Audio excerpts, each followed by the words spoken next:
Let me show you something. Will it focus on it? Focus on that, come on. I don't think it's able to focus on it.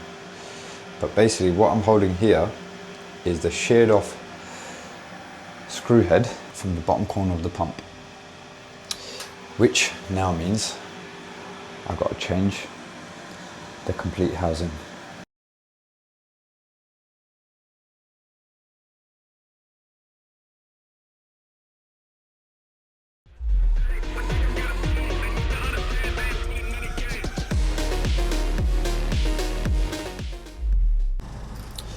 Morning everyone.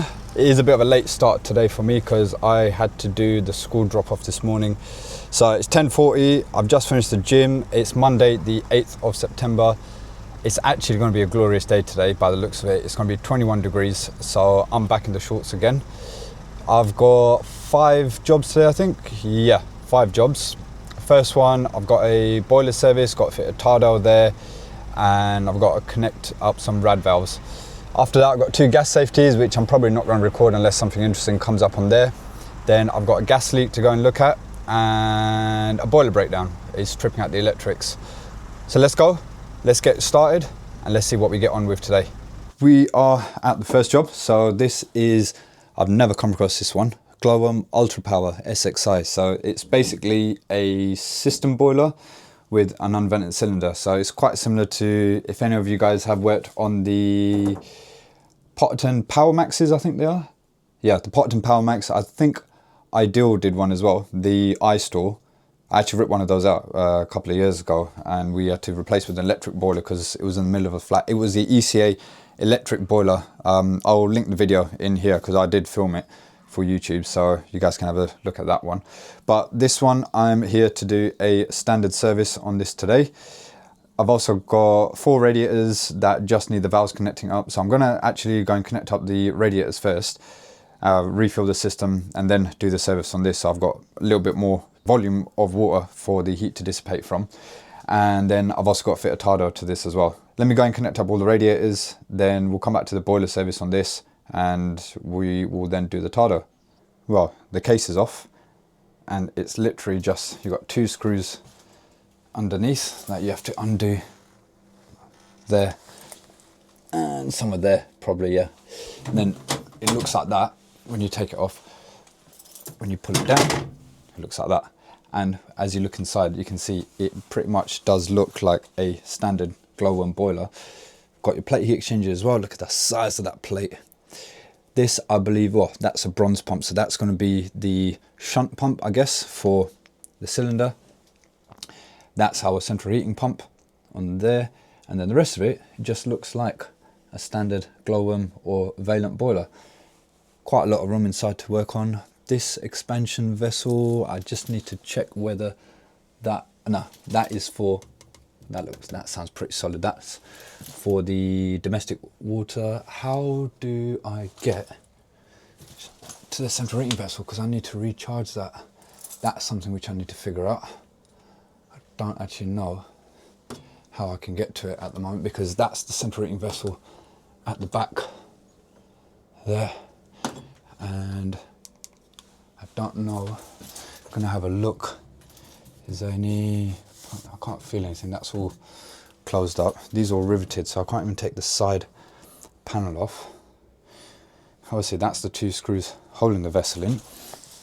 There doesn't seem to be any access to the Schrader valve on the vessel. I'm not quite sure, unless you have to remove this to get to that, which would be very annoying. But let's have a look. Right, mystery solved. You have to take this out. Basically, well, it might be a bit tricky for me to do it with one hand because this is so full of water, but that is just sitting on there. So that just literally slides out. It's literally just, that slides out, and then you can get to the expansion vessel, the heating expansion vessel at the back. Now, in terms of draining it, obviously I am looking at the MIs. It's always a good idea to look at the MIs. Luckily the customers have got them on hand. On a boiler that you've not worked on before, draining this boiler, you've got to drain it through the filling loop. So luckily the non-return valve is on the cold main side, so keep that isolated, undo that. I'm going to drain that into a bucket. Probably going to recharge the potboil expansion vessel as well, just for safe measure. So that's all good as well, and it will also make it lighter for me to lift out. Once I can move that out the way, I can get to the expansion vessel Schrader valve, which is on this side here, which I'll show you once I get this out. And then other than that, refill it back up, clean out the condense trap, and so on and so forth. So this is, like I said, it's just a basic service on this today, but if I do have to do a full service, I don't think it's too much of an issue, because like I said, everything is nice and accessible. So let's get this drained out, get this out the way, recharge the expansion vessel at the back as well, and then we can crack on with the service. Yeah, I know it's a bit noisy, but that is flat as a pancake. You see, just draining all the water out of there at the moment. So once that's done, I'll be able to pull the vessel out, lead it to one side, and then sort out the heating vessel as well. Right, there we go. So that's out there. I've just recharged that. This was completely full of water. I couldn't even lift it with one hand before, but now, look at that. It weighs nothing. So yeah, that's been recharged. You can hear that. Now refill it back up, turn the water and everything back on, clean out the condensate trap, and start doing my 26.9 checks on this. Right, I'm just starting the Tado installation. So first of all the electrical connections on the glowworms, they don't go into the PCB. It's got its own little electrical cartridge here on the side. So I've popped that out, again following the MIs, just to make sure that we are wiring this correctly. Now the Tado, we're going to be wiring it into the E-bus, and this one does actually support E-bus, because normally with E-bus you have to use either Vaillant or glowworms on controls, but this Tado, it says it's compatible with the E-bus. Yeah, look, only compatible with one heating circuit. That's fine, because we only have one heating circuit, because we've got star 1 open. Okay, that's in the Netherlands, so that doesn't apply to us. And the 2 stars is yeah, so that's fine. We don't need to worry about the bottom one, which is KM bus. I think that's for another boiler. Yeah, that's for Wiesmann's, so don't need to worry about that. We just need to worry about 1 star and 2 stars, which are these.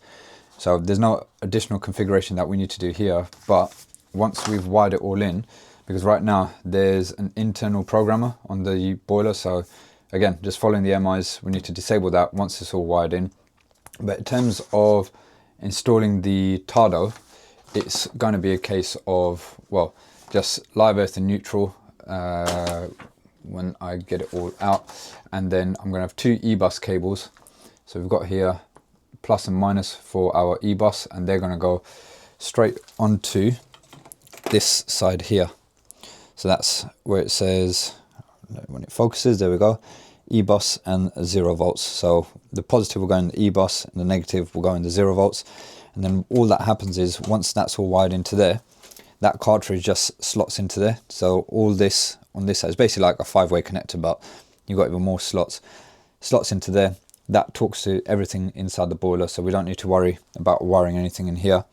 So I'm gonna get it all wired up, get it all set up, and then yeah, we will test it and see if it works.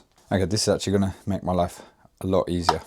It's already got a cable run here that I'm gonna put the UK plug socket on. Can plug that straight into there, and then all I need to do is get some 2-core cable and go from our E-bus connections, plus and minus, straight into there. So I'm just going to follow how these cables are run. They're coming in from the bottom there. I don't know if there is another way I can route the cables. I'm not sure. If not, it's not a problem. I can route them straight through here again, and then I just need to bring 2 cores up to there, which will go into there. So I don't need to worry about the live earth and neutral from here. We do have 2 lives, 2 earths, 2 neutrals, which may potentially be for our existing room thermostat, so I may actually have to remove those from here. Yeah, let me follow those cables back, because I can only see one cable going there, and I can't see where that other cable is running. So let me try and trace that, find out where it's going. I'm pretty sure that will be going to the room stat, and then I can disconnect that and wired this all in. Right, before I close it up, I thought let me just quickly show you what I've done. So I've actually reused the old thermostat cables. The black was my RT that was going into R, so that is now my E-bus negative, and then the live that was in there, that was obviously the common to the thermostat. I've moved that over to the E-bus here. Now I've traced that cable. It's basically going in this little condense trunking, so you can see that's the wire there. We've got quite a bit of slack on that, so I'm gonna probably cut some of that trunking out, bring that cable across to this side so I can mount the Tado, plug it into there, wire that into there, and then that will be our electrical connections done here, and then I can go and remove the old thermostat. What can I say? Tado, you guys are absolutely brilliant. Not. Again, I've had issues with setting it up. So in the Tado instructions, it clearly says here that it's compatible with Vaillant Glow E-bus controls. Gone through all the configuration settings, wired it up to E-bus inside there, wired it to E-bus in there, and nothing. We put a demand on, heating symbol there was flashing, boiler not recognizing a demand whatsoever. So I called up Glowworm just to make sure that I had wired it correctly, because I've done all of this, disabled the internal centering programmer. I had the positive into the E-bus there, and then the negative into the 0 volts, but it wasn't doing anything. So I called up Glowworm, and they said that only Glowworm controls are compatible with the Glowworm boiler. So I think it's their Climatronic or whatever it's called. That's the only thing that you can use E-bus on, and it's the same with Vaillant. So I don't know who's wrong or right here, but I mean, I've had multiple problems with installing Tados every single time. There's never been a straightforward install. I'm going to say they've put misleading information in here. I don't know if it works on the newer boilers or not, but on this one, when I'd call them up, Glowworm, they said no. And now we are waiting. So we've just turned, this is again annoying. Oh, that's doing a software update, but I want to see. So we fired it up and the boiler has fired up. We've got heat demand on there, but now we're trying to turn it down. The customer's just turned it down from the app.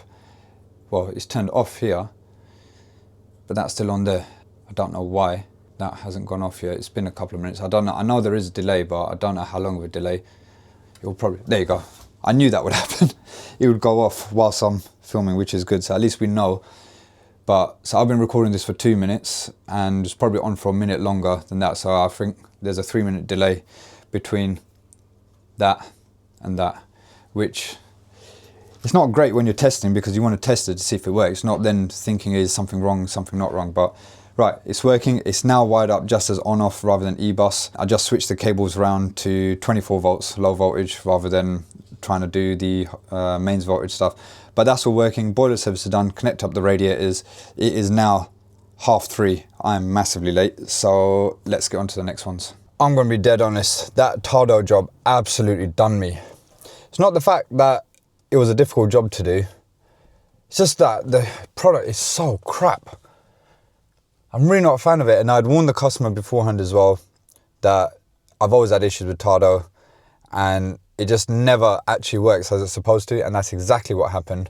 After that, I went and did the 2 gas certs, which were fine. I didn't record that because it's not worth recording. I'm now in Tottenham. We're here to investigate this gas leak, and then from here we'll go to Islington, where a Vaillant Ecotech Pro, I believe, is leaking or something. So let's go in and see what's going on with this gas leak, and hopefully it's something straightforward, and I can move on, because it's 6 o'clock already. Oh my days, I did not realise it was 6 o'clock. Right, let's get going. Right, we are at this gas leak. So warning notice has been put on the boiler, which Glowworm 52B Super, another boiler which I've never seen before, and it is dead old. I am going to hazard a guess.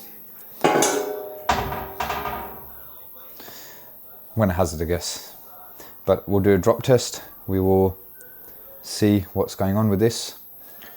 Isolate the gas valve, test it again. If it holds, put that back on. Do you know what?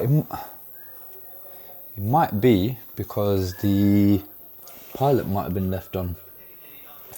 Because So that's on. So it's obviously got pilot off and everything. So let's turn, that's the paperwork, yeah? Let's have a look. Outlet already capped by smart meter engineer, tested outlet, no drop on outlet, okay. Right, let's do a drop test and go from there. Right, first tightness test has failed. We had an 8 millibar drop. I've now just isolated the boiler. So that obviously started on 20, dropped down to 12. I've isolated the gas to the boiler and let's retest it. Let's see if that holds. Right, let's come back after 2 minutes and see where we're at. Our 2 minutes are up and our tightness test is holding. And you know what that means?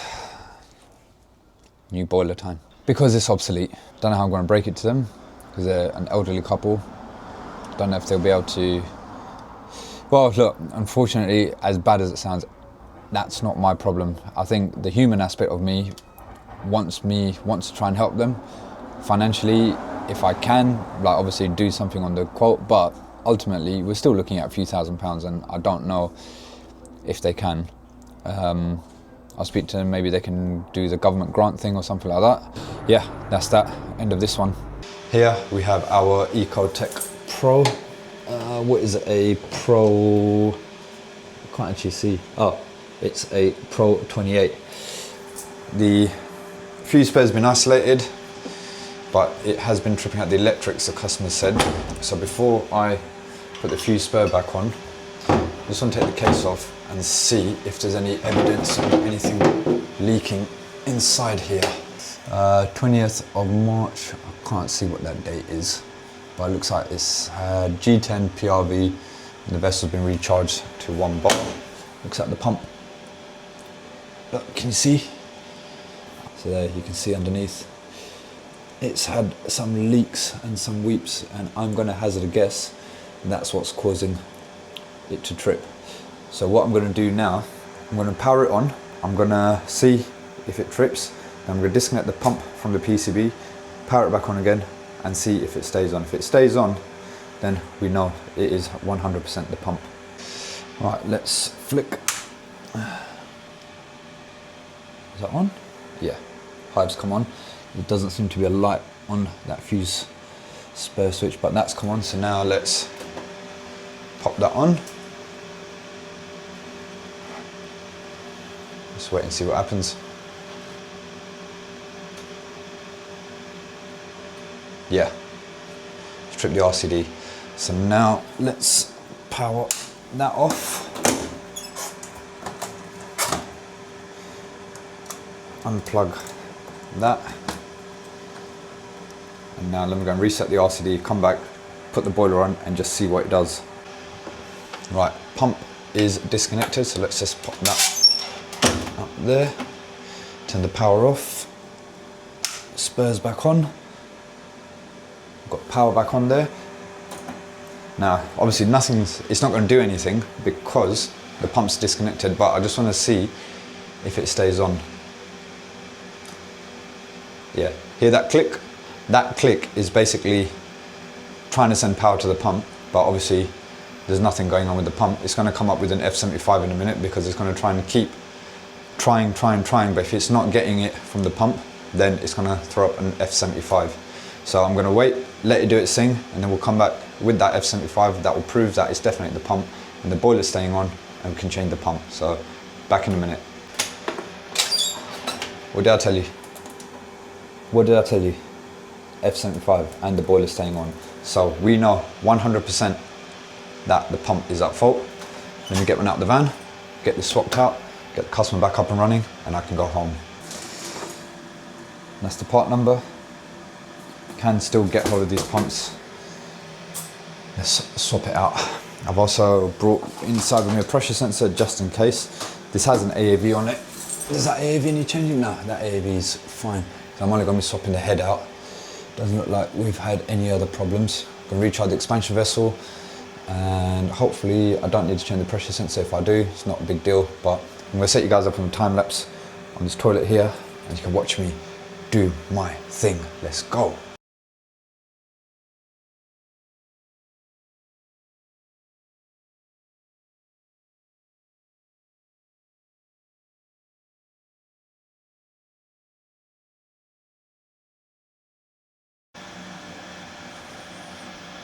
Let me show you something. Will it focus on it? Focus on that, come on. I don't think it's able to focus on it. But basically what I'm holding here is the sheared off screw head from the bottom corner of the pump. Which now means I've got to change the complete housing. I'm never going to bother trying to drill it out, because even if I drill it out, I'm going to end up damaging the housing anyway, so yeah. It's, what's the time? 7:55, 8 PM.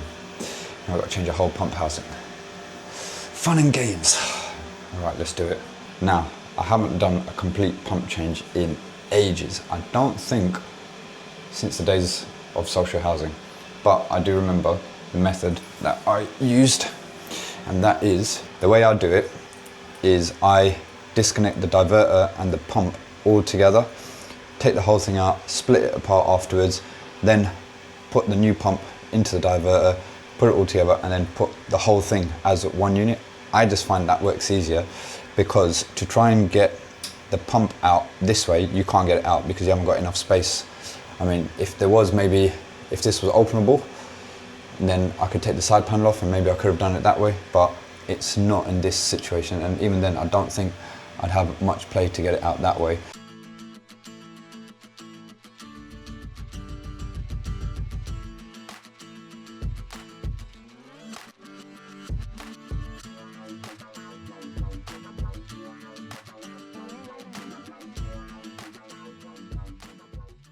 Well, this job is literally going from bad to worse.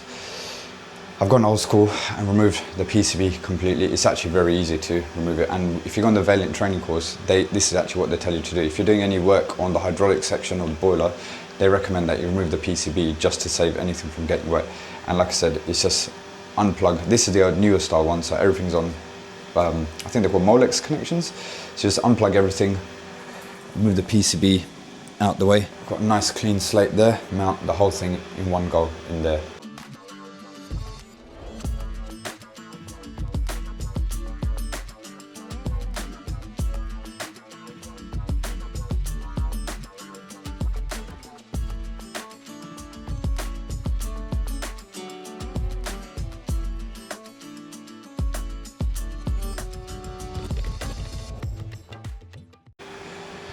Boy, I am knackered, but I believe everything's in, everything's on. Well, not on, as in everything is in. I even managed to get that little retaining nut back on. It is amazing what silicone grease can do. I basically just put a bit of silicone grease around the thread, and that helped it spin back on. So in terms of hydraulics, I think everything is sound. I'm going to repressurize the boiler. We're all okay for leaks.